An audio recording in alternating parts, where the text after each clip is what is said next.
দুই দফায় মিয়ানমারে ধরে নিয়ে যাওয়া ২৩ জেলেকে এখনো ফেরত দেয়নি আরাকান আর্মি। এ নিয়ে বিস্তারিত জানাতে কক্সবাজার থেকে যোগ দিচ্ছেন সহকর্মী আজিম নিহাদ। আজিম।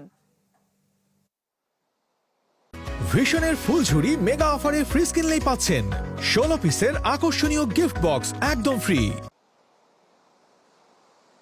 সোহেলে এখনো তাদের কোনো খবর পাওয়া যায়নি। আমরা যেটি জেনেছি যে গত বৃহস্পতিবার তারা সাগর থেকে মাছ ধরে মূলত টেকনাফে আসার পথে মিয়ানমার সীমানা ঘেঁষে আসার সময় তাদেরকে আরাকান আর্মি ধরে নিয়ে গিয়েছিল। সেখানে আমরা যেটি জানতে পেরেছি যে এই ৩টি ট্রলার থেকে মূলত ১৯ জন জেলেকে ধরে নিয়ে গেছে ট্রলার সহ, সেগুলো গভীর সাগরে মাছ ধরে, অর্থাৎ এগুলো নাব নদীর জেলে নয়। পরে তারা কিন্তু ঘাটে ফেরার সময় নাব নদীর সীমানায় মিয়ানমারের সীমানা ঘেঁষে আসার সময় নাইকুন্দি এলাকা থেকে তাদেরকে নিয়ে যাওয়া হয়েছে এবং সেখানে বাংলাদেশের পাশাপাশি বেশ কয়েকজন রোহিঙ্গা জেলেও রয়েছে বলে আমরা জানতে পেরেছি। তবে এখনো পর্যন্ত তাদের সর্বশেষ কোনো তথ্য এখন পর্যন্ত প্রশাসনের হাতে নেই। তাদেরকে কখন ফেরত দিবে বা তারা আদৌ কোথায় রয়েছে সেই বিষয়টি নিয়ে এখনো পর্যন্ত এপারের কেউই কোনো তথ্য দিতে পারেনি। যদিও প্রশাসনের পক্ষ থেকে বলা হচ্ছে যে তারা বরাবরের মতোই আরাকান আর্মির সাথে প্রতিবার যেভাবে তারা তদবির করেন, চেষ্টা করেন, সেভাবে তারা চেষ্টা করে যোগাযোগ করে যাচ্ছেন যাতে করে এই ১৯ জন জেলেকে ফেরত আনা যায়। তবে এর আগে ১০ ফেব্রুয়ারি যে ৪ জন জেলেকে শাহপরদ্বীপ এলাকার যে ৪ জন জেলেকে ধরে নিয়ে যাওয়া হয়েছিল তাদেরকে কিন্তু এখনো